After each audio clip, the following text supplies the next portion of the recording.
അപ്പോൾ നമ്മൾ MOIൽ രജിസ്റ്റർ ചെയ്യാനായിട്ട് ആപ്പ് ഇൻസ്റ്റാൾ ചെയ്യുക. എന്നതിന് ശേഷം ഇവിടെ ആപ്പ് ഓപ്പൺ ചെയ്യാം.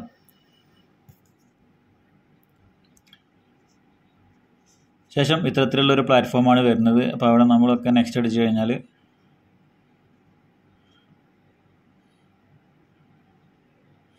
നമുക്കിവിടെ സിവിൽ ID അടിക്കാനുള്ള ഒരു ഓപ്ഷൻ വരും. അപ്പോൾ നമ്മളവിടെ സിവിൽ ID അടിച്ചു കൊടുക്കുക. ആ സിവിൽ ID കറക്റ്റായി അടിച്ചു കൊടുത്തതിന് ശേഷം നെക്സ്റ്റ് അടിക്കുക.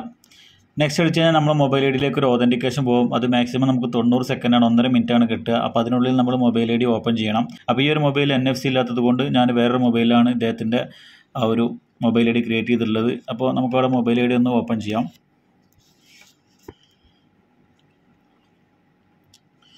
മൊബൈൽ ID ഓപ്പൺ ചെയ്ത് പാസ്വേഡ് അടിച്ചു കൊടുക്കുക.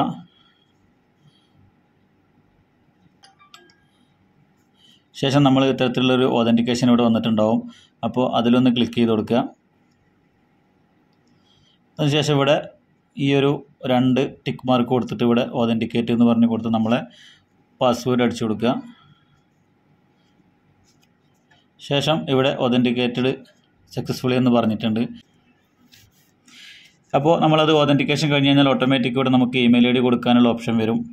അപ്പോൾ അവിടെ നമ്മൾ ഇമെയിൽ ID അടിച്ചു കൊടുക്കുക. ശേഷം നമ്മളുടെ മൊബൈൽ നമ്പർ അടിച്ചു കൊടുക്കുക. അതിനുശേഷം ഇവിടെ താഴെയുള്ള ഒരു ബോക്സ് ഒന്ന് ടിക്ക് കൊടുക്കുക.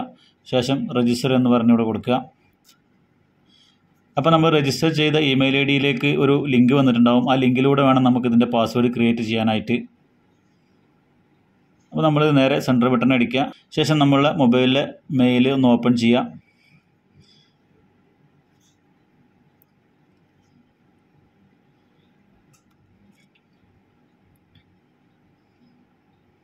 അപ്പോൾ നമ്മൾ മൊബൈലിലേക്ക് അൽദാഖിലിയ എന്ന് പറയുന്ന ഒരു മെയിലിൽ നിന്ന് ഒരു ലിങ്ക് വന്നിട്ടുണ്ടാവും. അതൊന്ന് ഓപ്പൺ ചെയ്ത് കൊടുക്കുക.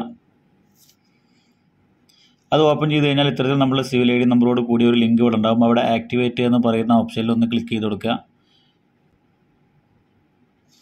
അങ്ങനെ ആ ഒരു പേജ് ഓപ്പണായി വന്നു കഴിഞ്ഞാൽ കുറച്ച് താഴേക്ക് സ്ക്രോൾ ചെയ്ത് കഴിഞ്ഞാൽ ഇവിടെ ഇങ്ങനെ പാസ്വേഡ് അടിക്കാനുള്ള ഓപ്ഷൻ ഉണ്ട്. അവിടെ നമുക്ക് പുതിയ പാസ്വേഡ് ക്രിയേറ്റ് ചെയ്യാം.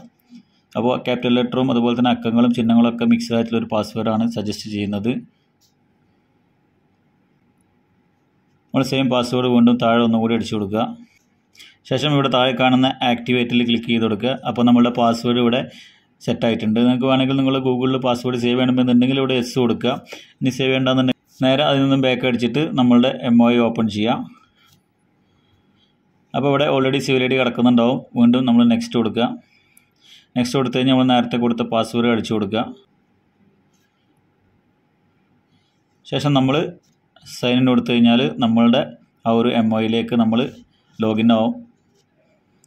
അപ്പോൾ ശേഷം നമുക്ക് ആവശ്യമുള്ള കാര്യങ്ങളൊക്കെ ഇതിലൂടെ ചെക്ക് ചെയ്യാൻ സാധിക്കും. ഇതിൽ എന്തൊക്കെ ഡീറ്റെയിൽസ് ആണുള്ളത് എന്ന് ഞാൻ നേരത്തെ ഒരു വീഡിയോ ചെയ്തിട്ടുണ്ട്. അപ്പോൾ എങ്ങനെയാണ് നമ്മൾ MOI നമുക്ക് രജിസ്റ്റർ ചെയ്യാന്നുള്ളതാണ് ഈ വീഡിയോ പരമാവധി ആളുകളിലേക്ക് ഷെയർ ചെയ്ത് കൊടുക്കാം.